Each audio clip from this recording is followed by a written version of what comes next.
Well, welcome everybody. This is Mike Dooley, and of course we have with us Lorna Byrne. I'm in Orlando, Florida at this moment. Lorna is in Ireland. What city? I'm actually in Nice. I'm outside Dublin. Just outside Dublin? How far from Dublin? I think it's about 15, 20 miles maybe. Aha. Okay, and we are doing this 30-minute little sharing because we can hardly contain our excitement for the live full-day workshop using all of your angels coming up this Sunday. And I'll be giving you more information as to exactly when and where that'll be once I pull it up on my screen. Lorna, do you have that in front of you right now? No, but I know it's Talbot Hotel, Stillorgan. Okay, perfect. Sunday. That's exactly it. Yeah. The angels reminded me that time. They're very good at that. That is excellent. The Talbot Stillorgan Hotel, Dublin, Ireland. We will convene, I believe it's 10:30 in the morning, right? Doors open at 10. Right. We start speaking at 10:30. It goes to 5 p.m. this Sunday. So very excited about that. And to give you a taste of the material we will be covering and an example of I think the energy that always ends up rising when Lorna and I get to speak to each other, we have this little opportunity to share with you now that will include answering some of your questions live.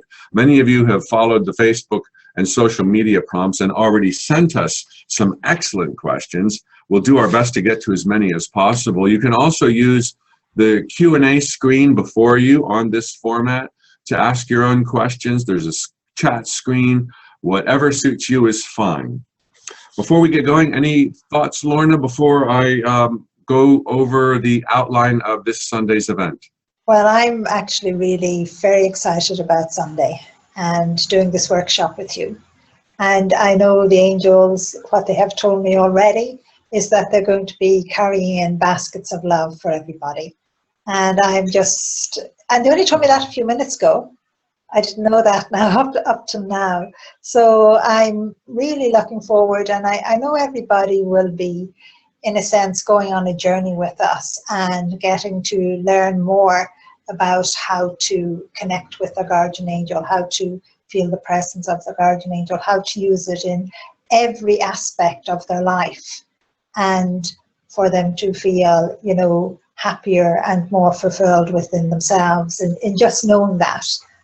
So I'm actually very excited because I never know what the angels are going to, what ways they're going to interfere, you know, in that way, what way they're going to kind of, what one angel is saying here now, and I'm looking over there, and the angel is saying, Lorna, sip them.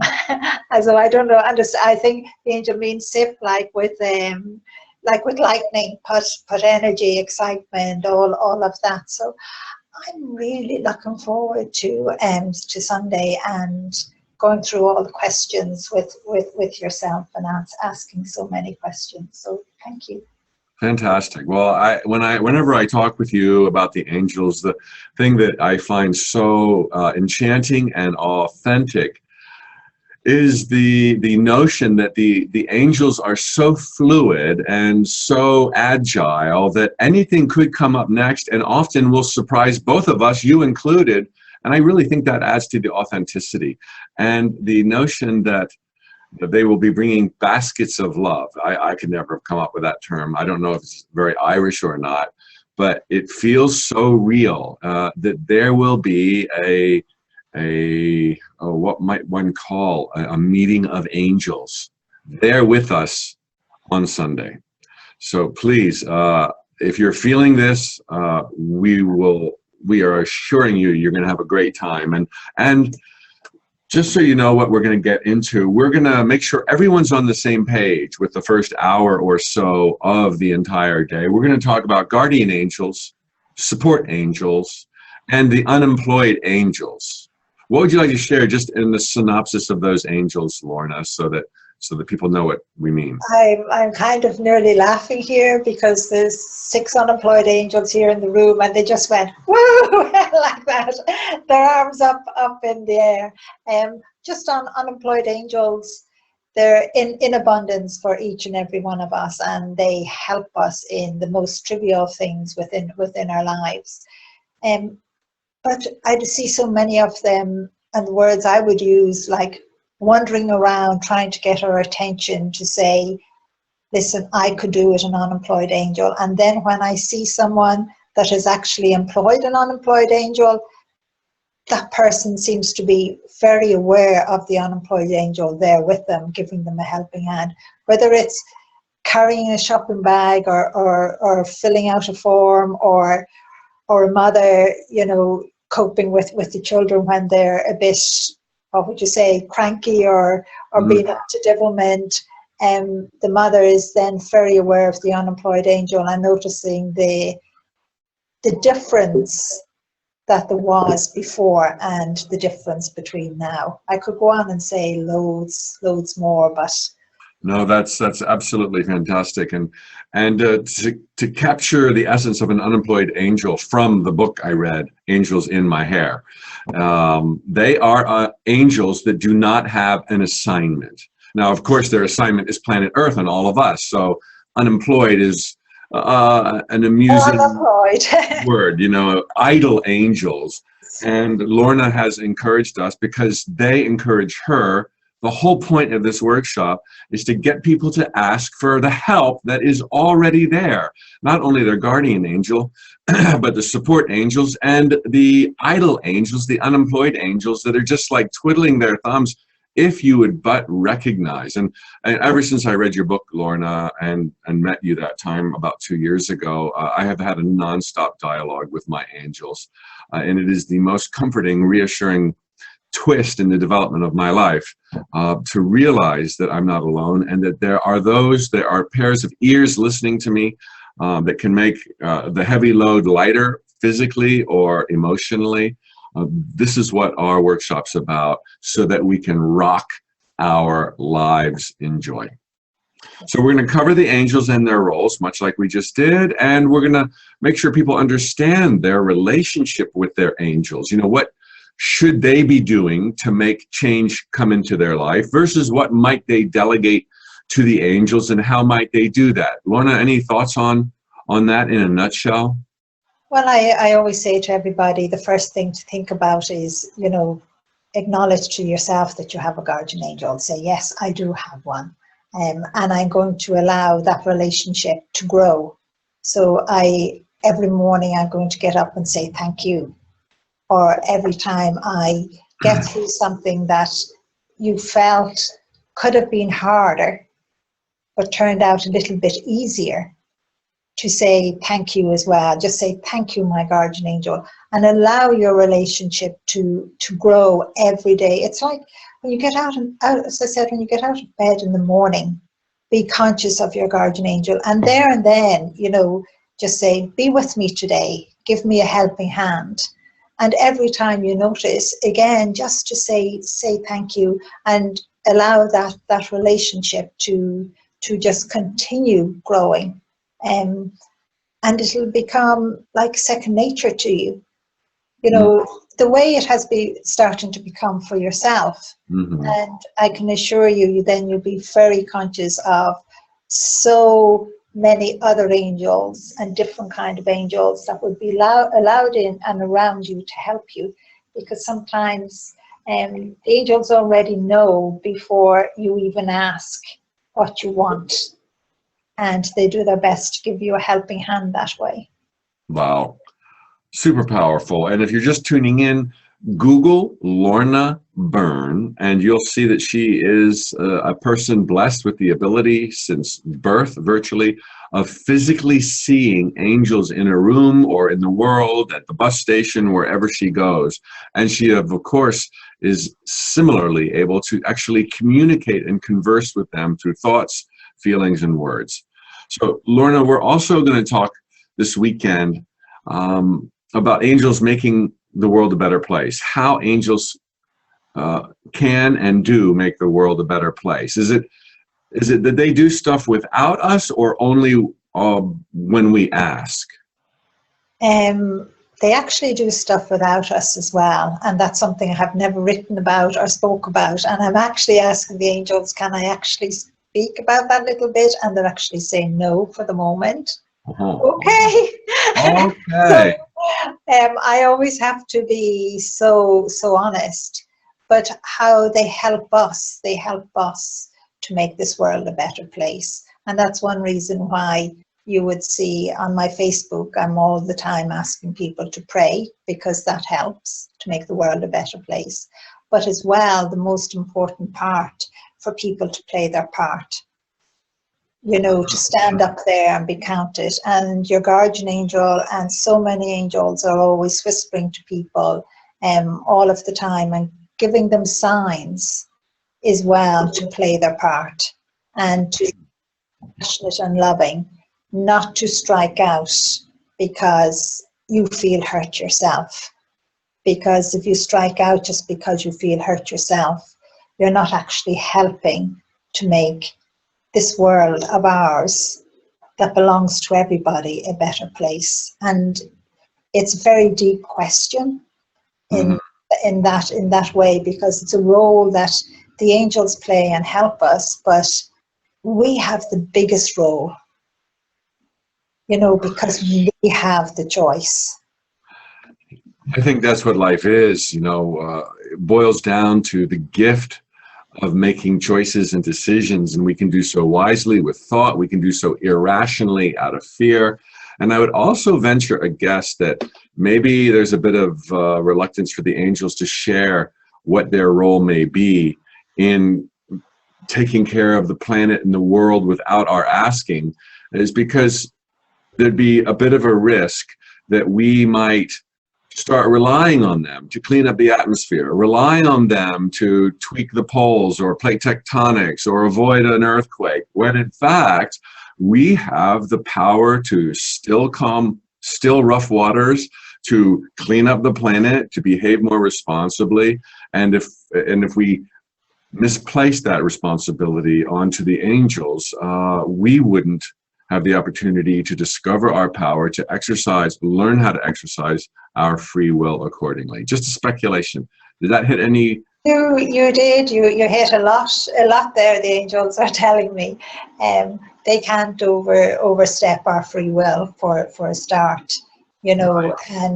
And it is in our power to make this world a better place, and we can do it.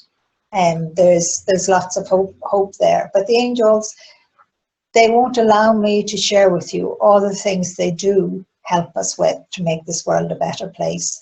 And all as I can say to you, it's incredible what they do. And it just shows what love they have for us. And I wish I could share it, but they're saying no, maybe one day. And I would love to, because I'm saying to them, please. But they're saying no, you can't. Well, that makes me think of a tangent, because, you know, just speaking about responsibilities and decision-making process and what we need to do for ourselves and the free will we want to cultivate and exercise wisely. Too often, I believe that, particularly from, you know, the religious background that I was brought up in, and a lot of people hold coming from a pious perspective, is, you know, we must be so responsible. We must be good in spite of temptation. We must put the needs of others before our own. And I would like to point out that a commonality that Lorna and I share, that will be brimming in energy this Sunday, is our view that life is not about suffering or paying dues. It is about a joyful dance of becoming, a celebration, having received this gift of the divine, where we get to make choices and shape our future, shape our world. It's not a matter of, you know, somebody outside of us deciding what happens next. It's certainly not a matter of fate or destiny. That's why we're here, to learn how to just be as happy as humanly possible. And that's the direction of the program and our messages together.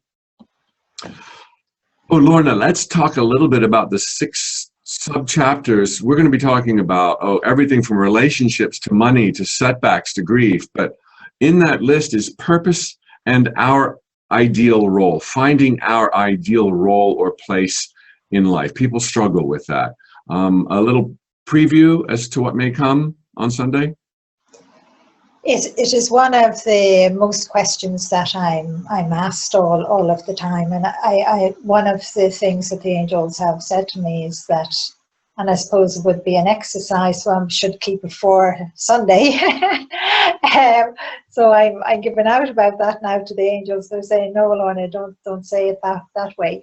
But I think what they're saying now is that each person, that is struggling, to see their future, or in a sense to see their destiny, the word that people use all of the time, is to look back and see how long it has taken them to get where they are today, and realize all of the things that they have actually achieved today.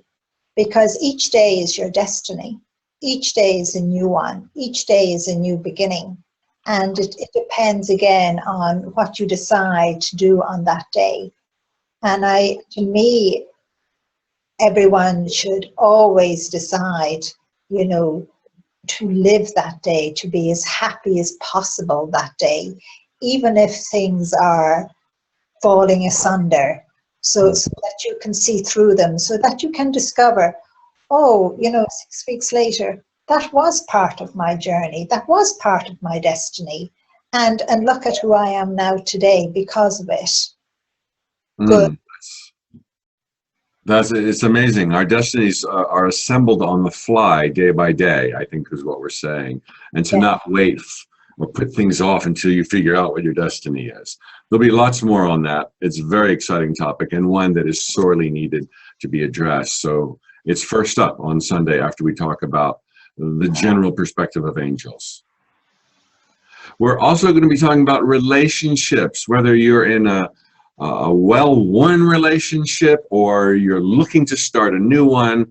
We're going to cover some of the bases, nix some of the fallacies that are attached, even in a spiritual sense. Last week we even spoke on soulmates and kind of said, that it's not what people think it is. It's not like there's one person out there that you must find among 7 billion, otherwise you can't be complete. So we won't go there again, but too often there are other misconceptions about what constitutes an awesome rocking relationship. So we'll cover those ideas, as well as give an exercise for getting the most out of yours.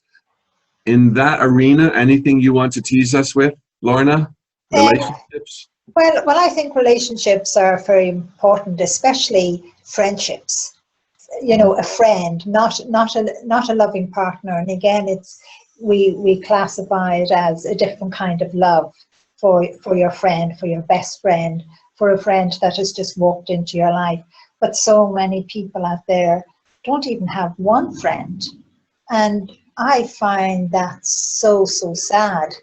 And I'm always trying to encourage people to make new friends, to get out there into the world. Don't lock yourself away in a room, because friendships, we need them, because a friendship helps us to know that we're wanted, we're cared for, that your friend, you can give them a call if you're worried about something, or you can give them a call and say, come on, let's go out and have fun. Instead of sitting at home being alone. And a lot of people pass over friendships. They don't make the effort. The angels are always showing me they're not making enough of an effort to allow a friendship to continue on through the years, to grow. But it's not a loving, it's like falling in love. It's completely different. We need all the different types of friendship. Yes, we do. We do. I'm excited about that topic as well. And I'm happy. It's so funny. We talked a little bit before this began, you and I privately, just to kind of get in synchronization. And one of the things that I was reminded of, and I am when I hear you speak now about friendships, etc., is that it's a line from Richard Bach's book, Illusions, that we teach best what we most need to learn. And I feel like, I'm just now learning that about friendships. I'm just now learning about talking to my angels. I'm just now learning these things. And And it's not like some people got it down, except maybe Lorna, and everyone else is floundering. It's like, we're all in this together. We're all learning at different rates. And where I may know some things and somebody else doesn't, they know things I don't know. And the synchronicity of how this material is coming together, bringing clarity to these topics with regard to what I most need to learn as well is truly beautiful. So thanks for those thoughts, Lorna. I'm looking forward to Sunday. We're also going to talk, of course, about money, creating it, using it for good.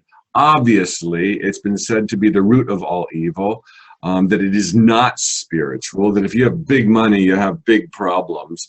And Lorna and I do not agree with those old cliches. They are disempowering and they prevent us from living as fully as we could otherwise live. You right on, Lorna? Dead on. Money, I think people have to start to look at money as in a sense of good, because money does an awful lot of good in the world.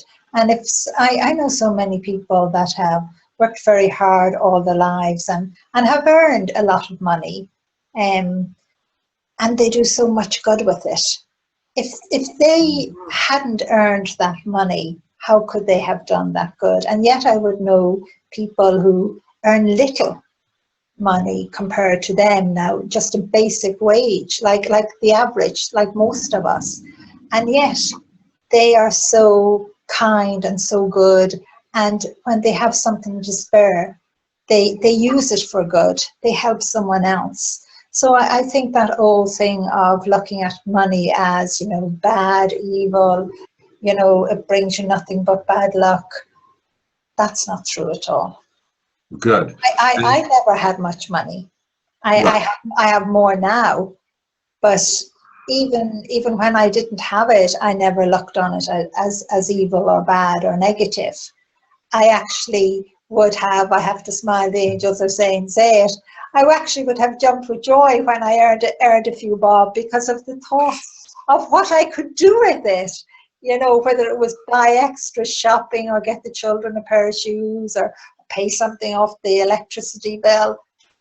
Wow, yeah, it's freedom, isn't it? And our nature is to be free, not to be encumbered. So we're going to not only slay these old ideas that have kept us in bondage and not let us live as fully as we wanted to live, but we're also going to have some exercises in every one of these chapters, including the money one, on how you might open up some windows of possibilities in your life, physically take baby steps, define what it is you want in ways that will facilitate life's magic working on your behalf. So we'll talk about how to turn your life around financially, as well as in these other 5 categories that are on the docket for discussion.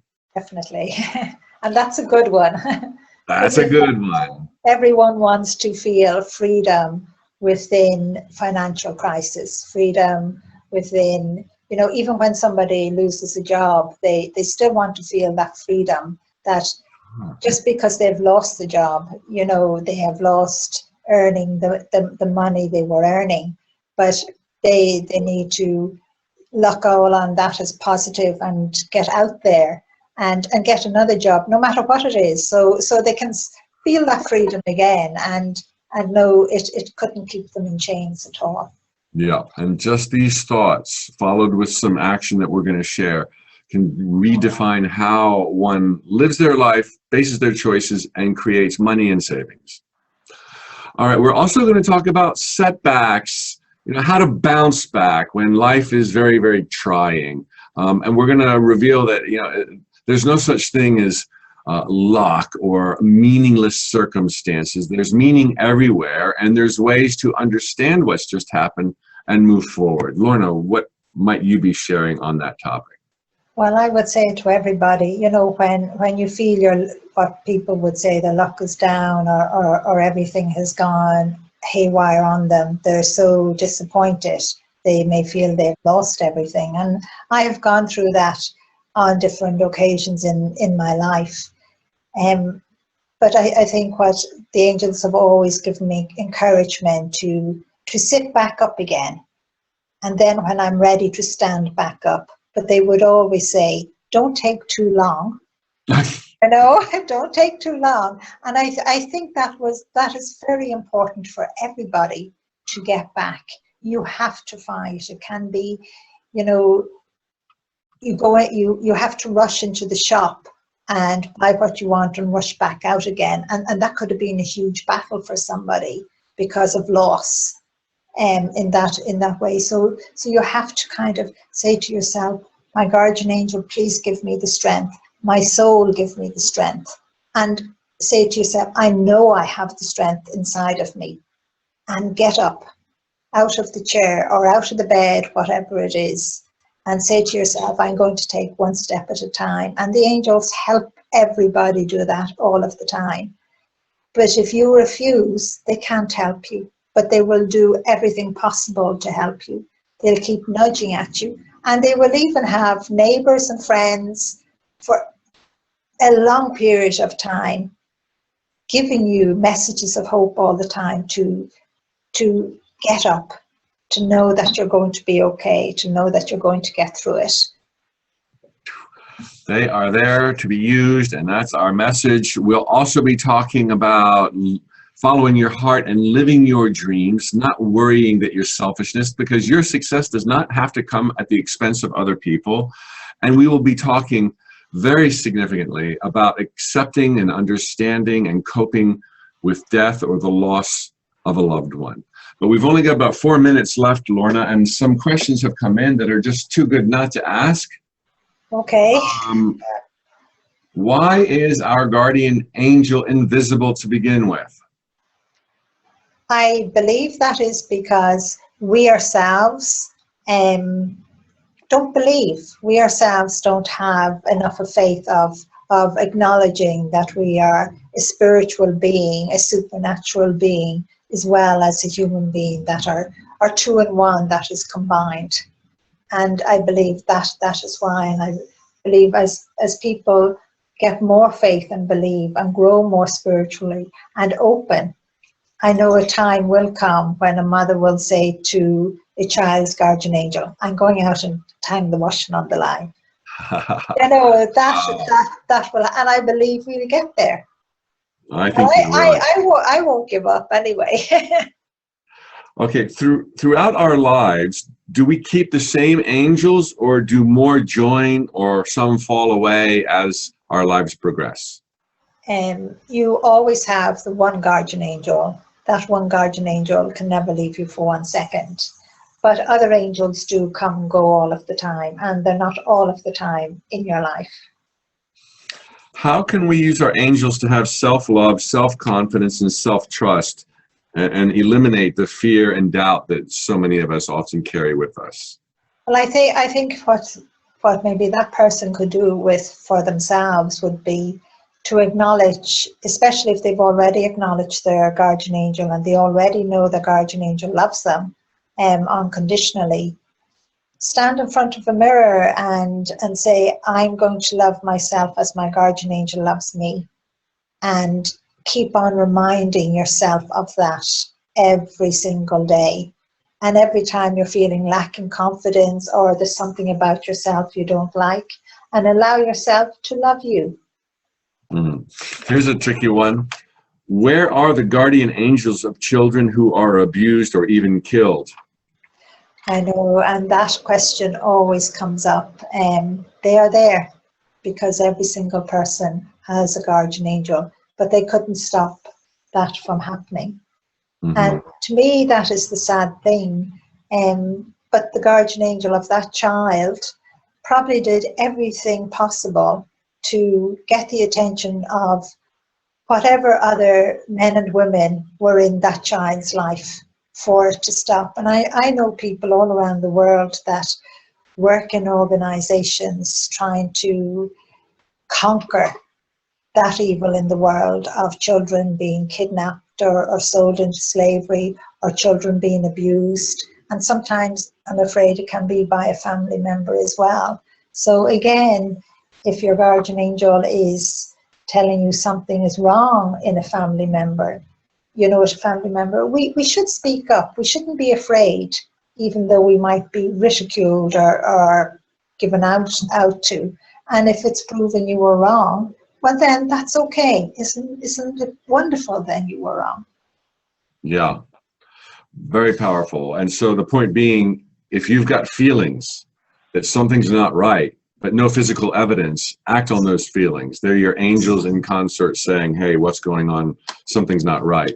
And I would also add to that, which doesn't put a smiley face on the hideous that truly exists all over the world, is that we are eternal beings. And what looks like, the end for a beautiful child is not an end at all. They are eternal. They are now in the palm of God's hand. There was some kind of order, reason, love involved, even though we can't see it with our physical senses, because we can rest assured, what's the alternative? That God made a mistake and the world is falling off the hinge. There's order there. One day it'll make sense to us. Just love and look forward. All right, let's try to squeeze in one or two more. If you can't stop thinking about a certain person, no matter what you do, is this message from the angels that you are meant to be with that person? It may not be. It could be that you're just fascinated. What's that word? Infatuated. Infatuated by that person. And that's why you're constantly thinking and thinking. So for that lady or man, whoever it is, I'd put a question mark on that now. Yeah, I think that's great advice. Don't overread into that. It could be love. It could be fear. We have the responsibility of discerning what these patterns are in our lives. And an angel wouldn't want to take that ability away from you, to learn to cultivate that muscle of discernment. So if you're not sure what to do, as my mom used to say, don't do anything just yet. Wait until you have clarity. Wait. Can I use my angels to help me figure out what I should go to school for and what my career should be?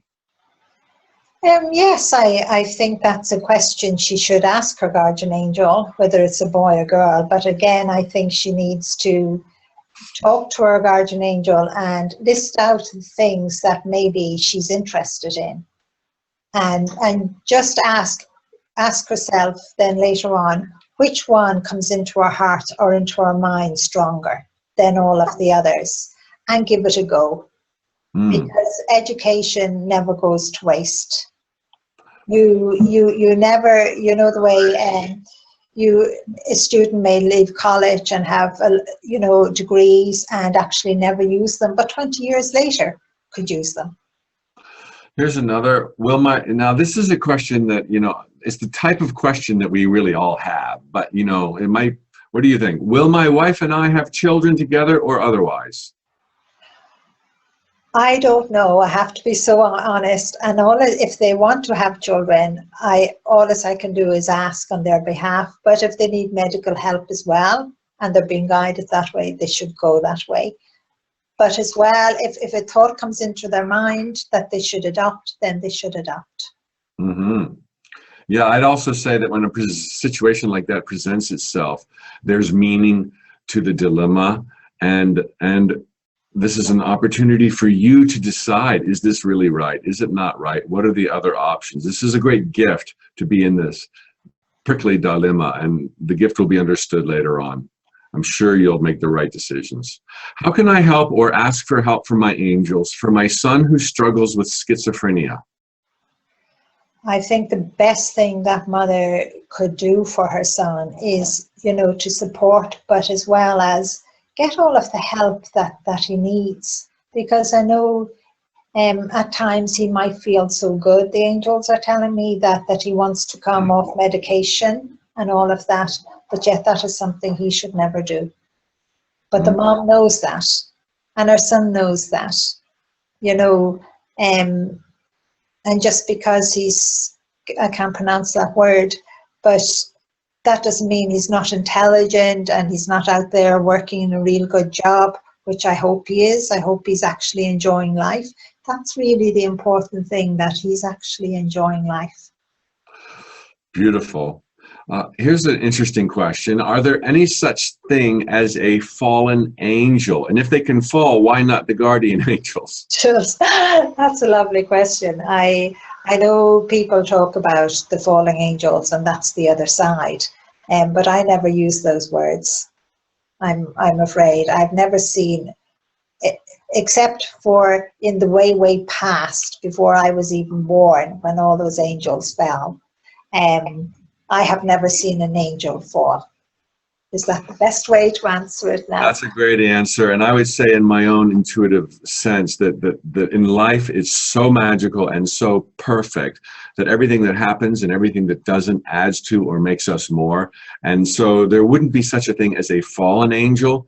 Worst case, maybe they slipped and stumbled, but they're going to get back up. That's how much love there is. They don't slip or stumble. And I think that's even more bearable, more likely to be true. So thank you. Okay. Last question here. Okay, I'm just randomly scrolling through so many beautiful questions. What do our angels say and do when we are in a haunted house? And what if a demon is present? Well, that depends if you're really in a haunted house. As such, you know, many houses, it's the other side that plays the tricks. And sometimes it is where sometimes someone might call a house haunted and it's only a soul that has come back to visit and passing through. I've seen it many, many times.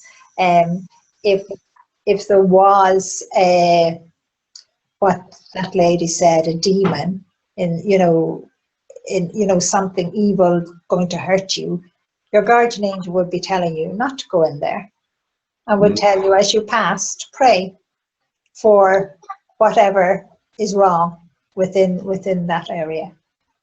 Wow, very good.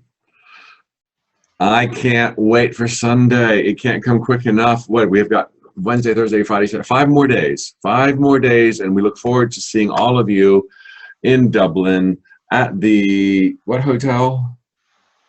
Stallmore? Talbot Hotel. Oh, okay. Righto, the Talbot Hotel, Dublin, England. Go to lornabyrne.com to find out more information, or to my website, tut.com. We're going to have a roaring good time with baskets of love. Thank you all for participating. Wish we could have asked every one of your questions to the angels. They were heartfelt. Not much is known, and I'm sending you my energy. Lorna will send you blessings, no doubt. And I ask for a safe journey for yourself and your wife and little girl, and that you have a great holiday when you're here in Ireland. And I'm really looking forward to you on Sunday and answering those questions and having that huge connection that we'll all have with the angels on Sunday, and leaving feeling more fulfilled and knowing where we are in the world today, because I think that's what everybody needs, and that hope and peace within our hearts. So thank you. Thank you so much, Lorna. It was beautiful. Well done. And see you all, angels included, this Sunday in Dublin.